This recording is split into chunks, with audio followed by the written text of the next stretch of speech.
na vida, a gente sempre quer mais, não é assim? E eu comecei dizendo para você que por mais que você queira, seu Deus tem mais ainda para você. E o Senhor falou comigo poderosamente. Ele começou a me mostrar algumas coisas bem ligadas à questão da genealogia. E lá no livro de Gênesis, capítulo 5, ele vai falando sobre vários nomes que mostram para a gente o tratar de Deus no caráter do homem. Ele fala de Adão, que viveu 930 anos. Fala de Sete, que viveu 912 anos. Enos, que viveu 905. Kenan, que viveu 910. Jered, que viveu 962 anos. Matusalém, que viveu 969 anos. E o próprio Noé, que viveu 950 anos. Lá em Gênesis 9, 29 está escrito assim: todos os dias de Noé foram 950 anos. E morreu. Foi também com 99 anos que Abraão estabeleceu uma aliança com Deus. Imagina, ele tinha 99 anos quando Deus estabeleceu uma aliança com ele. Em Gênesis 17, 1 está escrito assim: quando atingiu Abraão a idade de 99 anos, apareceu o Senhor e disse-lhe: eu sou o Deus Todo-Poderoso, anda na minha presença e ser perfeito. Deus não falou quando ele tinha 80, falou quando ele tinha 90. Então vocês estão hoje ouvindo o Senhor chamar para uma perfeição, para um tempo diferente. Vocês estão muito perto de completar uma década. Falta muito pouco para chegar ao certificado, né? Durante 9 anos o Senhor provou, e Ele provou e aprovou. E agora vem um tempo de espelho, vem um tempo em que as pessoas vão olhar e vão dizer: vamos ver o que está acontecendo ali na Batista Restauração, porque aquele povo sabe o que faz.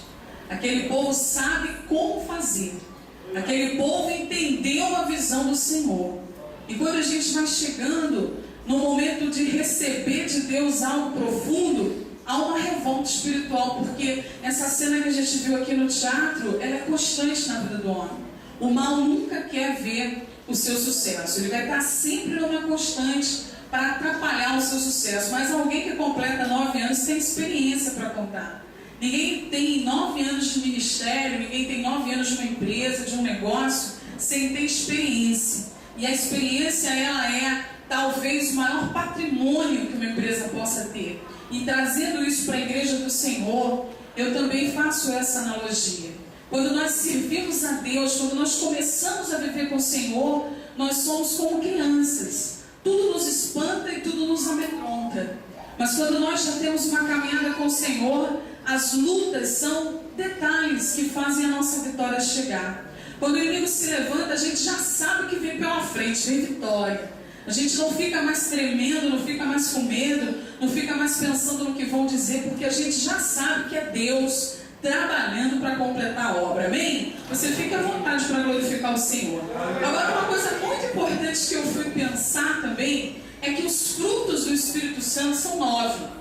Eu não sei se vocês pensaram sobre isso antes de eu chegar aqui, mas o Senhor me fez pensar isso essa tarde. Eu tinha outros planos, outros projetos, outras coisas para fazer. Eu já tinha pensado no que ministrar aqui, mas o Senhor me incomodou que eu analisasse isso. E Ele me disse que os frutos do Espírito Santo são 9. Você pode abrir sua Bíblia em Gálatas 5, 22, 23 e conferir comigo.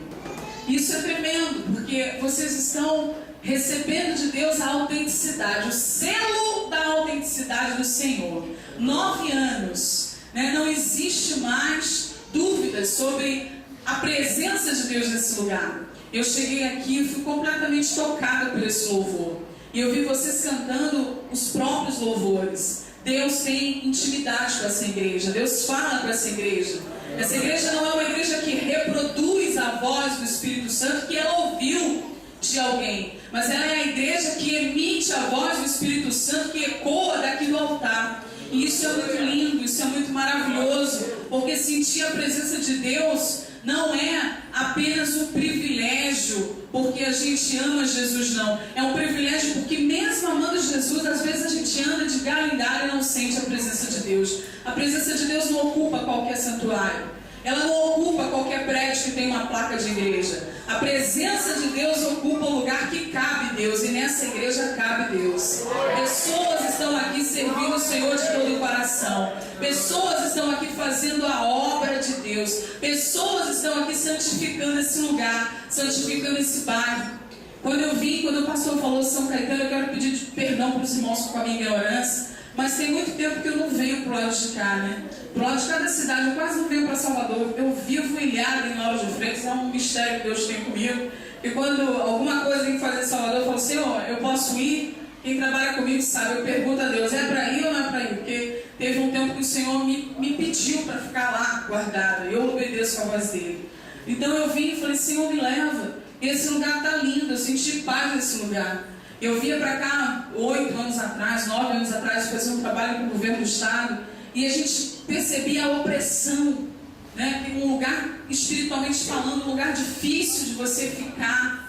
Quase todos os dias eu me sentia mal. É lógico que hoje eu tenho um outro nível, né? Para enfrentar a batalha espiritual, né, pastor? Depois que a gente passa por muitas lutas, a gente também fica mais forte. Mas é lógico que esse lugar desses 8, 9 anos foi um lugar tratado por Deus. Um lugar onde o número de crentes com certeza aumentou, o número de pastores aumentou, a presença do Espírito Santo subiu em intensidade nesse lugar. E isso é graças a essa igreja também. É graças às orações que saem daqui. Então, nesses 9 anos, muitas sementes que vocês plantaram, e que às vezes vocês podem até pensar que ainda que não deram fruto, Deus está dizendo que a frutificação da plenitude, o tempo da frutificação plena começa agora, amém? Mas olha, não terminou. Os frutos do Espírito Santo: amor, amém? Alegria, paz.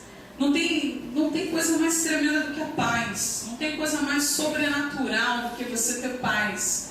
Gente, é muito extraordinário a paz que excede todo o entendimento no coração do crente, no coração daquele que serve o Senhor, né? O crente é uma coisa terrível, né? Às vezes a pessoa está ali passando na luta e está com um sorriso. Aí você pensa até essa pessoa, está fazendo tipo. Não! O crente está feliz mesmo, porque ele sabe em quem ele tem crido. Ele sabe que tudo que ele está vivendo é das circunstâncias. Lá fora as pessoas podem até vestir uma roupa e querer enganar alguém, mas crente não. Crente não tem como, ele tem paz, o Espírito Santo pousa nele. Não importa as circunstâncias que ele atravessa, a paz de Deus que excede todo entendimento está sobre a tua vida.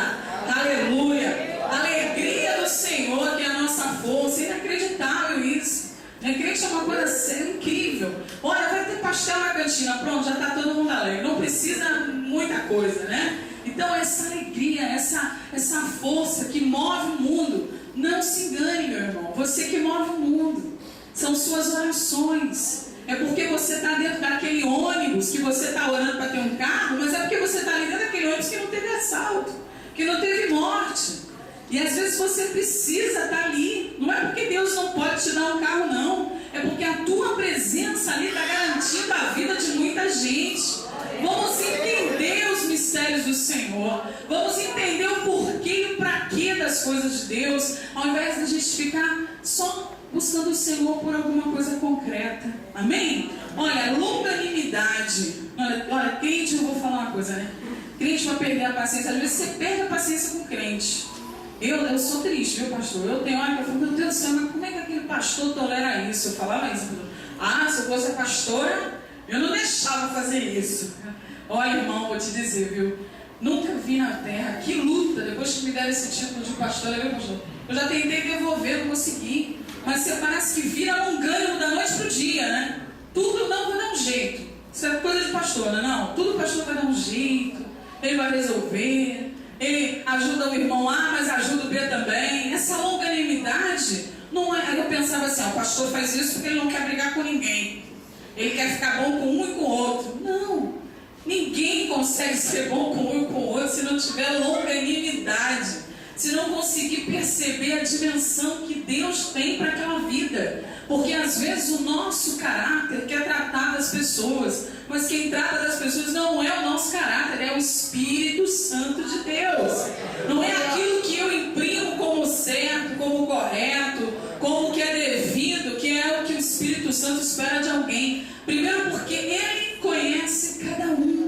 Ele sabe o dia que você foi gerado. Ele sabe o dia que você nasceu. Ele conhece os fios de cabelo que estão sobre a sua cabeça. Mesmo você que não tem muito cabelo, me perdoe. não é nada pessoal. Benignidade e bondade. Eu fiquei confusa, eu fui ver o que era uma coisa e o que era outra, porque a pessoa é boa e é benigna. Imagine, você conseguir ser bom e fazer a bondade. São coisas que são assim, às vezes você pensa, será que é a mesma coisa? Não, não é. Tem muita gente boa que não consegue pôr em prática, não consegue executar o que é bom. Você já se viu numa situação como essa? Você fala assim, se eu pudesse eu faria, se eu tivesse eu daria, seu coração é bom, mas você não tem, você não é culpado, né? O crente não, ele faz sem ter. O crente às vezes só tem comida para ele consegue dividir para 3, 4. O crente às vezes não tem nem dinheiro, mas ele está lá na obra ajudando o pastor, fazendo a comida para vender, porque ele consegue praticar a bondade no meio da escassez. Ele consegue produzir e dar fruto, porque a palavra do Senhor diz que é Ele quem dá semente ao que semeia e dá fruto ao que colhe. Aleluia! Fidelidade. Oh, coisa difícil hoje, né? A gente às vezes vê um casamento lindo, o marido, a mulher, daqui a pouco infidelidade. Você vê irmãos traindo, né? Você vê, nossa, tanta tristeza que você vê no mundo, mas você traz para a igreja do Senhor.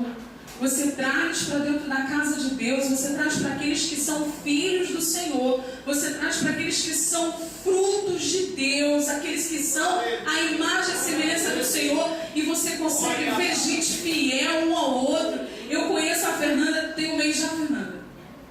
Tem um mês, né? Se tiver. Tem mais? Olha, ela disse que tem muito mais. Tem não, porque parece que tem. Por quê? Porque o amor do Senhor faz um laço na gente. Que é incrível. Quando o pastor Jesus me chama ali no Facebook, irmãos, diante de Deus, parece que eu estou falando com o meu irmão lá no Rio de Janeiro, e o pastor fala uma palavra de bênção na minha vida, eu falo outra palavra de bênção na dele. O amor do Senhor, ele é um amor que nos transborda, nos faz fiéis ao propósito. Você é fiel a essa igreja, você acabou de entrar, tem um irmão que está desde o dia que ela foi fundada, mas isso não diminui o teu amor por essa igreja, isso não diminui a tua fidelidade por esse ministério, porque o Senhor nos faz fiéis a Ele, e por nós sermos fiéis a Ele, nós somos fiéis a quem está do nosso lado. Muitas das vezes tem esposas que são fiéis ao marido, não porque eles mereçam, mas porque elas servem ao Deus Todo-Poderoso. A nossa fidelidade a Deus, e essa fidelidade é transferida para todas as nossas relações. Mansidão, domínio próprio. Contra essas coisas não há lei. Contra esses 9 dons do Espírito não há lei. Nada pode ir contra isso. A palavra do Senhor diz que os mansos herdarão a terra. Imagine, nesse mundo aí fora, a gente é tentado a ser valente, a guerrear, a tomar na força, né? Eu vou lá na tora, eu vou resolver isso. Quem nunca ouviu falar isso? Peraí que eu vou resolver esse negócio agora, eu vou resolver essa parada. Mas a palavra do Senhor diz que os mansos herdarão a terra. Joab está aqui na minha frente, às vezes eu chego, ele nunca faz quase nada errado, né? Até é difícil dar um exemplo, mas às vezes que eu falo uma coisa com ele, eu falo, não, porque não sei o que, aí ele, aquela mansidão dele, sabe, pastor? Aí eu, tá bom, meu filho, tá certo. Da outra vez, quando você for fazer, daí você faz assim, porque a palavra branda, aquela paz de espírito, faz você rever sua própria atitude com o outro. E é por isso que muita gente diz assim, eu amo ficar na igreja. Nossa, se eu pudesse, eu ficava dentro da igreja, não ia nem para casa. Quem já pensou assim? Quem já pensou desse jeito? Nossa, se eu pudesse, não ia nem para casa, eu ia. Porque essa mansidão do Espírito, você vê que a própria cena diz isso, né? Jesus, ele levou um certo tempo, eu estava ali agoniado, Jesus, vai logo lá, pega a mulher desse demônio, estava ali, mas ele tem um tempo, né? Ele leva um tempo, por quê? Porque ele é manso, ele é sereno, ele é suave, né? Ele torna leve aquilo que ninguém suporta carregar. E às vezes a gente fala, nossa, a irmãzinha orou 40 anos, como é que Caleb aguentou? Pelo amor de Deus! Você para pensar, a gente não quer aguentar nada assim, passa um negócio ali para anexar, fica demorando, você já fica ali desesperado. Caleb passou 40 anos. Foi Deus que deu a ele esse espírito manso capaz de esperar, porque os que esperam no Senhor são como os montes de Sião, que não se abalam, mas permanecem para todo sempre. Amém? Olha, mas eu pensei que tinha acabado, e o Senhor falou para mim: não. Os frutos do Espírito são 9, e contra eles não há lei. Mas os dons do Espírito, os dons espirituais distribuídos pelo Espírito Santo, também são 9. E está lá em 1 Coríntios, capítulo 12, 17. Olha que coisa tremenda. Vocês estão no 9, vocês estão debaixo dessa provisão divina. Chegaram até aqui o braço do Senhor sustentou essa igreja. Até aqui o Senhor cuidou de cada detalhe, de cada situação. Até aqui o Senhor foi desenvolvendo os líderes, os jovens. Essa é uma igreja que cabe todo mundo, né? É uma igreja que tem uma mulher dirigindo louvor. Isso diz muita coisa sobre essa igreja. É uma igreja que as jovens vêm dançar. Isso diz muito. Talvez o pastor esteja ali. Nunca pensei nisso. Mas o Espírito Santo pensou. Por isso ele trouxe essa jovem para cá, porque sabia que ela ia ter lugar para se desenvolver. Sabia que ele poderia falar com essa igreja através do louvor. Nada acontece fora do propósito de Deus. Tudo é segundo aquele plano, aquela visão que o Senhor tem, que é uma visão maior, que é uma visão mais soberana, que é uma visão muitas vezes ampliada daquilo que você pensa, daquilo que você já acha grande. Aí em 1 Coríntios 12, 7, 11 está escrito assim: a manifestação do Espírito é concedida a cada um visando a um fim proveitoso.